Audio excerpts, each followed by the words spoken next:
हूँ आप सब खैरियत से होंगे। तो हम देख रहे थे approach to weakness and paralysis. इससे पिछली वीडियो में हमने ये देखा था कि वॉलंटरी मूवमेंट को कंट्रोल करने के लिए हमारे पास 4 कंपोनेंट होते हैं, एक मसल, दूसरा न्यूरोमस्कुलर जंक्शन और तीसरे नंबर पे हमने पढ़ा था लोअर मोटर न्यूरॉन। आज हम ये देखेंगे कि अपर मोटर न्यूरॉन जिसके 4 कंपोनेंट हैं, स्पाइनल कॉर्ड, ब्रेन स्टेम, सबकॉर्टेक्स और कॉर्टेक्स। अगर इन अपर मोटर न्यूरॉन में कहीं भी कोई खराबी या लीजन पैदा हो जाता है तो उससे पेशेंट की क्लिनिकल प्रेजेंटेशन किस तरह से होगी और हम किस तरह से आइडेंटिफाई कर पाएंगे कि जो अपर मोटर न्यूरॉन का डिसऑर्डर है वो किस स्पेसिफिक रीजन की वजह से है। चलिए आज की टॉपिक की तरफ, स्पाइनल कॉर्ड लीजन। इससे पहले हम थोड़े से एनाटॉमी देख लेते हैं। ये हमारा सेरेब्रल कॉर्टेक्स और ये है सबकॉर्टेक्स। इसके बाद हमारा ब्रेन स्टेम शुरू होता है जिसमें का पहला पार्ट है mid brain, pons and medulla और उसके बाद से स्पाइनल कॉर्ड। सेरेब्रल कॉर्टेक्स में cell bodies of motor neurons हैं जो कि अपने एक्शन नीचे की तरफ भेजती हैं। ये एक्शन नीचे की तरफ जाते हैं और at the end of brain stem in medulla ये क्रॉस कर जाते हैं दूसरे साइड पे। इसी तरह से मिलियंस ऑफ सेल बॉडीज नीचे की तरफ क्रॉस कर आएंगी और at the end of medulla ये क्रॉस करेंगे दूसरे साइड पे। जो लेफ्ट साइड के हैं वो भी आएंगे राइट साइड पे, जो राइट साइड के हैं वो आएंगे लेफ्ट साइड पे। और जो ये सेल बॉडीज हैं मोटर न्यूरॉन्स की, इनको हम बोलते हैं बेड सेल्स या पैरामिडल सेल्स। देखिए अब इस तरह से होता है कि जो भी हमारे पास बॉडी का स्पेसिफिक मसल है उसको कंट्रोल करने के लिए हमारे पास स्पेसिफिक स्पाइनल सेगमेंट है। फॉर एग्जांपल बाइसेप्स के केस में स्पेसिफिक स्पाइनल सेगमेंट है C6 और ट्राइसेप्स के केस में स्पेसिफिक स्पाइनल सेगमेंट है C7। अगर मैं अपने बाइसेप्स को फ्लेक्स करना चाहता हूं तो सेरेब्रल कॉर्टेक्स से इंपल्स आएगी जो कि रिस्पेक्टिव स्पाइनल सेगमेंट C6 तक जाएगी। आगे ये साइन अप करेगी एक और मोटर न्यूरॉन के थ्रू जो कि पेरिफेरल नर्व के थ्रू हमारे पास इंपल्स को ट्रांसफर करेगा बाइसेप्स मसल के तक। और यहाँ पर न्यूरोमस्कुलर जंक्शन में कुछ केमिकल चेंजेस होंगे जिसकी वजह से मैं अपना बाइसेप्स फ्लेक्स कर पाऊंगा। इसी तरह अगर C7 के केस में देखें तो C7 से भी जो एक्सन था वो नीचे की तरफ डिसेंड करेगा और मेडुला के आखिर में वो क्रॉस करेगा और C7 तक पहुंचेगा। C7 के लेवल तक पहुंचने के बाद एक और न्यूरॉन इसके थ्रू साइन अप करेगा और वो पेरिफेरल नर्व के थ्रू जाएगा ट्राइसेप मसल की तरफ। ठीक, यहां तक बात हो गई क्लियर। अब ये देखिए कि अगर हमारे पास स्पाइनल कॉर्ड के लेवल पे कोई खराबी आ जाती है, फॉर एग्जांपल मैं अगर C6 के लेवल पे कट कर देता हूं, मैंने क्या कर दिया, C6 के लेवल पर कट कर दिया। ठीक, देखिए अगर मैं C6 के लेवल पे कट किया है तो यहाँ पर C6 का क्या है, अपर मोटर न्यूरॉन को भी मैंने डैमेज किया है, अपर मोटर न्यूरॉन भी इसका इफेक्ट हुआ है और लोअर मोटर न्यूरॉन भी इफेक्ट हुआ है। C6 का क्या हुआ, अपर मोटर न्यूरॉन भी इफेक्ट हुआ और लोअर मोटर न्यूरॉन भी इफेक्ट हुआ। ठीक, और जो C6 के नीचे जितने भी स्पाइनल कॉर्ड सेगमेंट हैं वो भी इफेक्ट होंगे क्योंकि यहाँ से मैंने पूरा स्पाइनल कॉर्ड ही कट कर दिया है। लेकिन फर्क ये होगा कि जो C6 के नीचे वाले स्पाइनल कॉर्ड सेगमेंट है उनका सिर्फ अपर मोटर न्यूरॉन इफेक्ट होगा। फॉर एग्जांपल C7 का सिर्फ अपर मोटर न्यूरॉन इफेक्ट होगा। जो C7 का लोअर मोटर न्यूरॉन है वो बिल्कुल वो इंटैक्ट रहेगा, उसे कोई भी मसला नहीं होगा। तो उसका क्लिनिकल फीचर क्या होगा, फॉर एग्जाम्पल अगर मेरे पास कोई पेशेंट आता है और मैं ये देखता हूँ कि जो बाइसेप्स है वो उसकी टोनिसिटी भी डिक्रीज हो गई है और उसका डीप टेंडन रिफ्लेक्स भी नजर नहीं आ रहा। देखिए ना, मैंने C6 के लेवल पर कट किया और C6 किसको कंट्रोल करता है, बाइसेप्स को। ठीक, और C6 का अपर मोटर न्यूरॉन भी डैमेज हुआ, लोअर मोटर न्यूरॉन भी डैमेज हुआ। अगर ये दोनों मोटर न्यूरॉन डैमेज हो रहे हैं तो मेरे पास क्या होगा, टोनिसिटी भी डिक्रीज हो जाएगी और डीप टेंडन रिफ्लेक्स भी डिक्रीज कर जाएगा। ठीक, और C6 से नीचे वाले जितने भी सेगमेंट हैं उनका सिर्फ अपर मोटर न्यूरॉन डैमेज हुआ है, उनका लोअर मोटर न्यूरॉन डैमेज नहीं हुआ। अगर लोअर मोटर न्यूरॉन डैमेज नहीं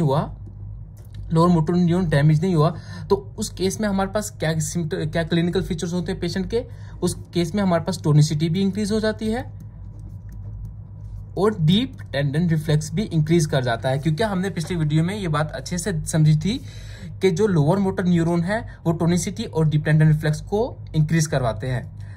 अगर हमारे पास अपर मोटर न्यूरॉन जो कि टोनिसिटी और डीप टेंडन रिफ्लेक्स को सप्रेस करवाते हैं, अगर वो हमारे पास डैमेज हो जाते हैं, हमारे पास सिर्फ बचते हैं लोअर मोटर न्यूरॉन।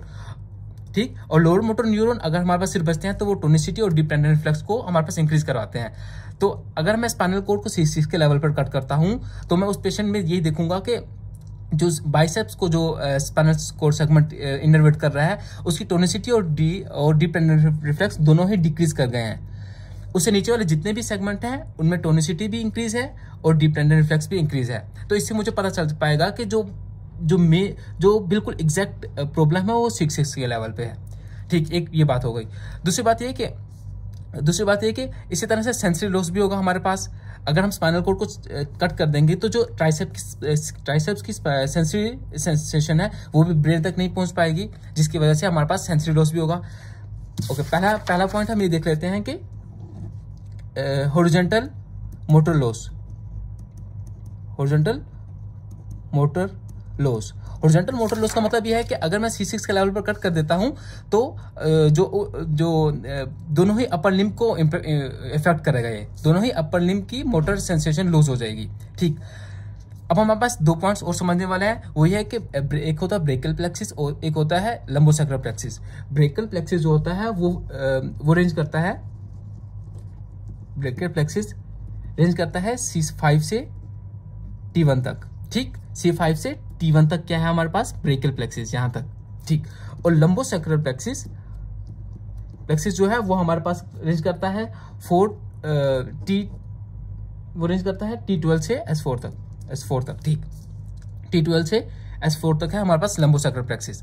अगर मैं ब्रेकियल प्लेक्सिस में किसी भी जगह पर कट कर देता हूं तो उससे मेरे पास होगा सिर्फ अपर लिम्ब इफेक्ट, तो उससे हमारे पास चारों लिम्ब इफेक्ट होंगे। क्योंकि देखिए इधर से मैं अगर कट कर रहा हूं तो मेरे पास जो अपर लिम्ब की जो मोटर सेंसेशन थी वो भी लूज कर दूंगा, और उसके नीचे जो लोअर लिम्ब की मोटर सेंसेशन थी तो मैं उसे भी लूज कर दूंगा। तो मेरे पास नतीजे में क्या होगा, क्वाड्रिप्लेगिया, यानी कि all 4 limbs will get paralyse,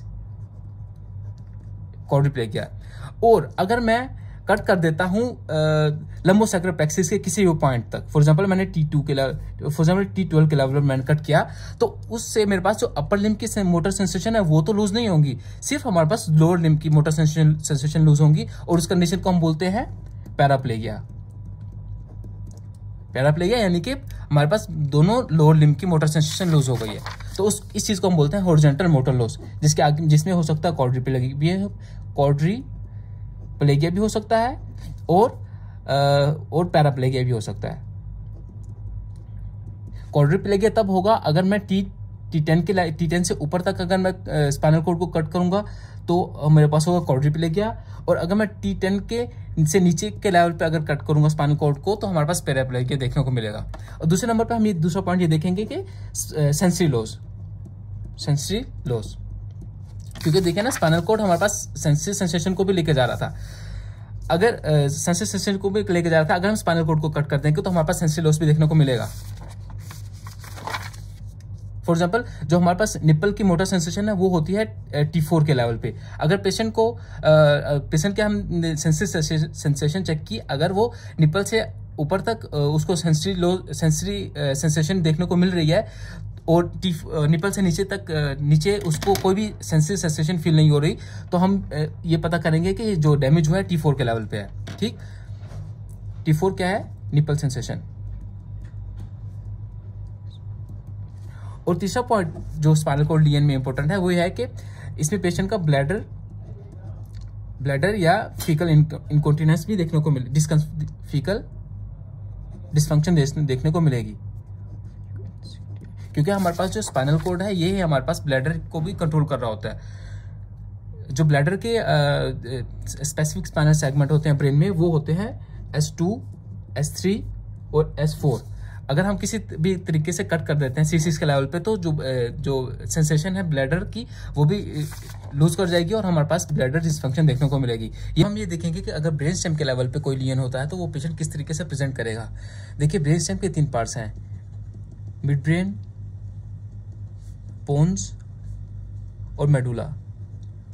ठीक, ब्रेन स्टेम की खास बात यह है कि कोर्टिकोस्पाइनल ट्रैक्ट के साथ साथ यहाँ पर के अलावा यहाँ पर क्रेनियल नर्व के न्यूक्लियाई भी ओरिजिनेट करते हैं। फॉर एग्जांपल मिड ब्रेन में जो क्रेनियल नर्व के न्यूक्लियाई हैं वो 3rd और 4th क्रेनियल नर्व, पोन्स में 5th से लेकर 8th क्रेनियल नर्व, 5, 6, 7, 8 यहाँ तक के न्यूक्लियाई ओरिजिनेट करते हैं, और मेडुला में 9 से लेकर 12 तक के क्रेनियल नर्व ओरिजिनेट करते हैं। ठीक, और जो अगर क्रेनियल नर्व में कोई मसला पैदा हो जाता है तो मुझे पेशेंट को जो पाल्सी की शिकायत देखने को मिलती है। ठीक, अब ब्रेन स्टेम के लेवल पे अगर कोई लीजन होगा तो उससे पेशेंट को में क्या क्या देखने को मिलेगा, 2 चीजें देखने को मिलेंगी। एक तो ये कि hemiplegia of the opposite side,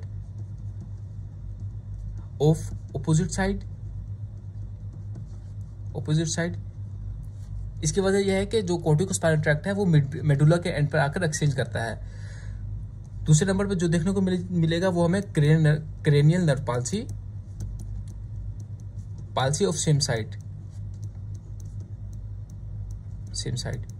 ठीक, क्योंकि क्रेनियल नर्व जो है वो कोर्टिकोस्पाइनल ट्रैक्ट की तरह दूसरी साइड पे एक्सचेंज नहीं होती, इस वजह से हमें जो पाल्सी है वो सेम साइड को देखने को मिलेगी। फॉर एग्जांपल, मेरे पास एक पेशेंट है जिसको है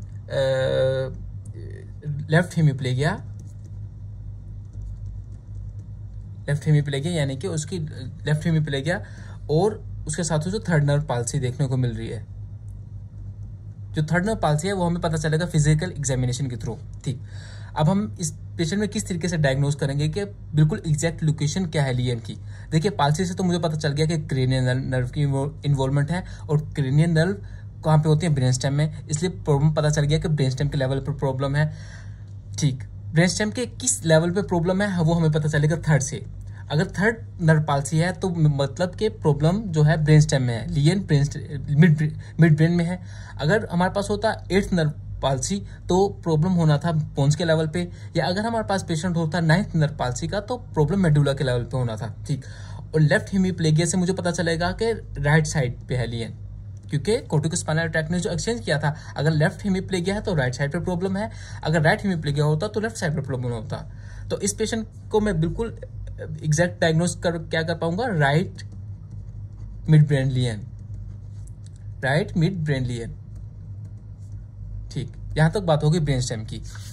इसके बाद हम देखेंगे अब हमारे पास दो चीजें बचती हैं, कोर्टेक्स और सब कोर्टेक्स के लेवल पे लियन, ठीक। हमने यहां तक पढ़ लिया था, यहां तक हमने मिड ब्रेन तक पढ़ लिया। अब हम देखेंगे कोर्टेक्स और सब कोर्टेक्स और कोर्टेक्स के लेवल पे अगर लियन होता है तो पेशेंट किस तरीके से प्रेजेंट करेगा।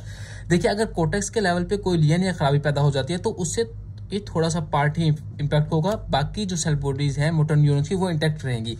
इसलिए अगर कोर्टेक्स के लेवल पे कोई प्रॉब्लम होता है तो वहां पर हमारे पास लेस डेंस टाइप की वीकनेस होती है, लेस डेंस। अगर हमारे पास सब कोर्टेक्स के लेवल पे कोई लियन होता है, यानी कि इधर अगर मेरे पास लियन आ गई तो यहाँ पर जो सारे पायरामिडल ट्रैक्ट्स हैं वो सारे इफेक्ट हो रहे हैं, तो मेरे पास जो डेंस किस्म की वीकनेस देखने को मिलेगी, डेंस वीकनेस। जो कोर्टिकल लियन है लेस डेंस वीकनेस देखने को मिलेगी, जो सब कोर्टेक्स है वहां पर डेंस वीकनेस देखने को मिलेगी, ठीक। और क्या क्या देखने को मिलेगा, जो कोर्टेक्स होता है वो हमारी वॉलंटरी मूवमेंट्स को कंट्रोल करता है या सबकॉन्शियस लेवल को कंट्रोल करता है। अगर यहाँ पे कोई खराबी पैदा होगी तो पेशेंट को क्या देखने को मिलेगी, लॉस ऑफ कॉन्शियसनेस, जबकि लॉस ऑफ कॉन्शियसनेस सब कोर्टिकल लियन में देखने को नहीं मिलती। इसके अलावा हमारे पास सीजर्स देखने को मिलेंगे कोर्टिकल लियन में, जबकि सब कोर्टिकल लियन में सीजर्स देखने को नहीं मिलेंगे। एफेजिया देखने को मिलेगा हमें कोर्टिकल लियन में, जबकि एफेजिया हमारे पास सब कोर्टिकल लियन में देखने को नहीं मिलता, ठीक। यहाँ तक बातें क्लियर हो गई जी। जो कॉन्शियसनेस है और हमारे पास जो फेजिया वगैरह होते हैं ये हमारे पास कंट्रोल करता है कोर्टिकल लियन, अगर कोर्टिकल पार्ट कंट्रोल करता है। अगर यहाँ पे कोर्टिकल लियन पैदा हो जाते हैं तो ये सारी चीजें इफेक्ट होंगी, जबकि सब कोर्टेक्स के केस में हमारे पास ये चीजें देखने को नहीं मिलती। अब हम आगे देखेंगे जो अब तक हमने पढ़ा उसकी समरी क्या है। देखिए, अगर मसल के लेवल पे मुझे कोई डिसऑर्डर पैदा होता है तो मसल के लेवल पे डिसऑर्डर मैक्सिमम होता है, प्रोक्सिमल मसल वीकनेस काज कराते हैं, प्रोक्सिमल मसल वीकनेस। अगर न्यूरोमस्कुलर जंक्शन के लेवल पे प्रॉब्लम होता है तो वो भी प्रोक्सिमल मसल वीकनेस काज कराते हैं। प्लस इसमें हमें क्या देखने को मिलती है, ओकुलर प्लस फेशियल मैनिफेस्टेशन।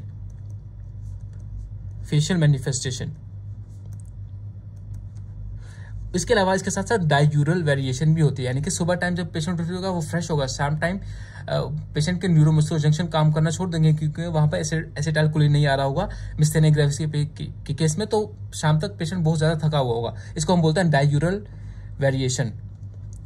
ये चीज देखने को मिलेगी न्यूरो जंक्शन के लेवल पे डिसऑर्डर पे। अगर पेरिफेरल नर्व का डिसऑर्डर होता है तो हमारे पास डिस्टल वीकनेस काज कराता है, ठीक। और ये होता है हमारे पास लोअर मोटर न्यूरॉन का डैमेज, तो इसकी वजह से हमारे पास पेशेंट की जो टोनिसिटी और डिपेंडेंट रिफ्लेक्स है वो डिक्रीज कर जाएगा। टोनिसिटी या डिपेंडेंट रिफ्लेक्स ये दोनों डिक्रीज कर जाएंगे, ठीक। स्पाइनल कॉर्ड के लेवल पे अगर लियन होगा तो हमारे पास हॉरिजॉन्टल मोटर लॉस हो या हॉरिजॉन्टल सेंसरी लॉस देखने को मिलेगा, यानी कि क्वाड्रिप्लेगिया या पैराप्लेगिया, क्वाड्रिप्लेगिया या पैराप्लेगिया। ठीक, आगे आगे हमारे पास आ गया brain stem, mid brain, pons and medulla. इन तीनों में हमारे पास देखने को मिलेगा वन साइडेड हमारे पास बॉडी इफेक्ट होगी, उसको हम बोलते हैं हेमीप्लेगिया। ठीक, यानी कि राइट साइड के अपर लिम्ब और बॉर्डर लोअर लिम्ब इफेक्ट है, इसको हम बोलते हैं हेमीप्लेगिया, या अगर यह हो सकता है लेफ्ट साइड के अपर लिम्ब और लोअर लिम्ब इफेक्ट हो। मिड ब्रेन के लेवल पे हम देखेंगे कि इसमें थर्ड और फोर्थ क्रेनियल नर्व पाल्सी होती है, third fourth cranial palsy. Pons में देखेंगे 5th से लेकर 8 तक क्रेनियल नर्व पाल्सी होगी, और मेडुला में 9 से लेकर 12 क्रेनियल नर्व पाल्सी देखने को मिलेगी। जो सबकॉर्टस के लेवल पे वीकनेस होती है वो डेंस किस्म की वीकनेस होती है, जबकि कोर्टेक्स के लेवल पे लेस डेंस वीकनेस देखने को मिलती है, plus loss of consciousness, plus seizures, plus aphasias. तो यहाँ तक हमारा होता है ये टॉपिक कंप्लीट। उम्मीद करता हूँ आपको ये वीडियो पसंद आई होगी। अगर आपको किसी भी तरह का कोई भी सवाल है तो आप कमेंट सेक्शन में मेरे से पूछ सकते हैं।